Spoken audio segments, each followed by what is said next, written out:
आज के इंटरव्यू पूछेंगे, साथ में उनकी तैयारी कैसी रही। बस आप लोग वीडियो में एंड तक बने रहिए। बाकी चैनल पहली बार है, चैनल को सब्सक्राइब जरूर कर लीजिए। सर, इंटरव्यू कैसा रहा? इंटरव्यू अच्छा रहा। सर, अपना नाम और एजुकेशनल बैकग्राउंड क्या है? मेरा नाम मनोज कुमार सिंह है और मैं बीए एमए बीएड हूँ और वर्तमान में खंड शिक्षा अधिकारी पद पर कार्यरत हूँ, जनपद भदोही में। इंटरव्यू के लिए गए तो पहला क्वेश्चन क्या रहा? जैसे इंटर की आप गेट थी तो क्या चीजें रही? पहले तो चेयरमैन साहब डॉक्टर हरीश प्रताप सिंह के बोर्ड में था मेरा। चेयरमैन साहब ने कहा कि अपनी पढ़ाई लिखाई और कुछ करते हो, चेहरे से लग रहा है कि तुम कुछ करते हो। मैंने कहा जी सर मैं करता हूँ। कहा क्या करते हो वही बताओ। मैंने जैसे ही कहा खंड शिक्षा अधिकारी पद पे कार्यरत हूँ, तो उन्होंने कहा अच्छा मतलब कि और फिर उसी पे हमारे विभाग से एक क्वेश्चन उन्होंने पूछना शुरू कर दिया। तो क्या कुछ क्वेश्चन आपको जॉब से रिलेटेड थे? तो हाँ, जॉब से ही रिलेटेड उन्होंने पूछा कि जैसे एमडीएम चल रहा है तो उसको कैसे क्या हो रहा है, कौन चला रहा है। तो मैंने कहा कि ग्राम प्रधान और हेड मास्टर मिलके चलाते हैं। कहीं यही तो दिक्कत है, प्रधान ही हावी रहता है और वो जो है सिस्टम को जो मिलना चाहिए वो नहीं मिलता, वो कैसे दिलवाओगे। तो मैंने कहा सर हम लोग निरंतर प्रयास करते हैं। कहा हाँ प्रयास करते हो ठीक है, लेकिन ऊपर के अधिकारी हैं उनके द्वारा क्या निर्देश होता है। हमका उनके द्वारा यही निर्देश होता है कि गुणवत्तापूर्ण भोजन बच्चों को मिले और उसी के लिए हम लोग प्रयास करते हैं। इसके लिए बहुत सारी टीमें हैं। कहीं टीमें तो बहुत हैं लेकिन वो सब इस तरीके से चेयरमैन साहब ने इस पर बात किया। फिर महिलाओं की छुट्टी को लेकर बात किया कि उनको मैटर्निटी और सीसीएल मिलता है, उसमें आप लोग देने में उन्हें परेशान करते हो। मैंने कहा नहीं सर अब तो ऑनलाइन है और अब ऐसी कोई बात नहीं रही, पहले जो भी था लेकिन अब नहीं है।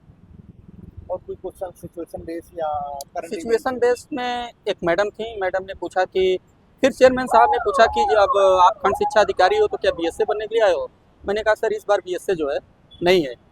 कहे फिर एसडीएम बनोगे, क्या क्या भरे हो। मैंने बताया 2-4 पोस्ट। तो कहे ठीक है एसडीएम बनोगे तो एसडीएम बन के कैसे उसको करोगे, तो उसको मैंने बताया। फिर चेयरमैन साहब ने मैडम की तरफ इशारा किया। मैडम ने पूछा कि आपकी हॉबी क्या है। हॉबी मैंने बताया कि योगा है। हाँ तो कहे योगा है, बहुत बढ़िया।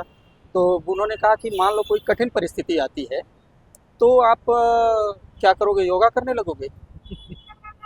तो चेयरमैन साहब ने कहा जैसे मान लो तुम्हारे बीएसए आ गए तुम्हारे पास औचक, फिर तुम क्या करोगे। तो हमने कहा सर मैडम से मैंने कहा कि योगा को नियमित अभ्यास है और योगा प्राणायाम से जो नियमित अभ्यास है उससे कठिन परिस्थितियाँ हैंडल हो जाती हैं। उस समय हम नहीं करने लगेंगे लेकिन ये नियमित करते हैं। तो फिर मैडम ने पूछा कि आप मान लो कि कोई पिछड़ा जिला ले लिया आपने और वहाँ के आपने एसडीएम है, वहाँ ऐसा वो कौन सा इनोवेशन करोगे कि वो जिला पिछड़े से बाहर निकल जाएगा। मैंने कुछ बताया, फिर मैडम संतुष्ट नहीं हुई तो उन्होंने कहा कि नहीं हमको कुछ इनोवेशन बताओ। मैंने सॉरी बोल दिया, उन्होंने कहा वेरी गुड।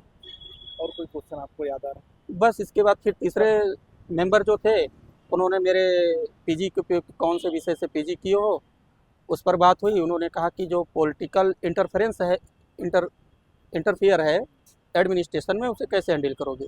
उस पर थोड़ी सी बात हुई। फिर इसके बाद नेशनल एजुकेशन पॉलिसी से एक मेंबर ने बात किया।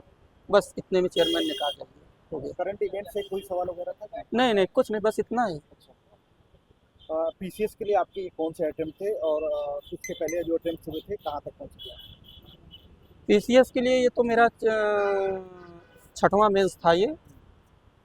लगातार में हाँ लगातार ही रहा, एक आध बीच में गैप हुआ। इसके पहले जो सिलेक्शन हुआ था कब हुआ था? मेरा 2019 बीईओ पद पे सिलेक्शन हुआ है, 2021 में मैंने ज्वाइन किया है। इसके पहले भी मेरा 2018 एलटी ग्रेड में भी हो गया था, उसको मैंने ज्वाइन नहीं किया। और ये मेरा 5वां इंटरव्यू है अपर पीसीएस का।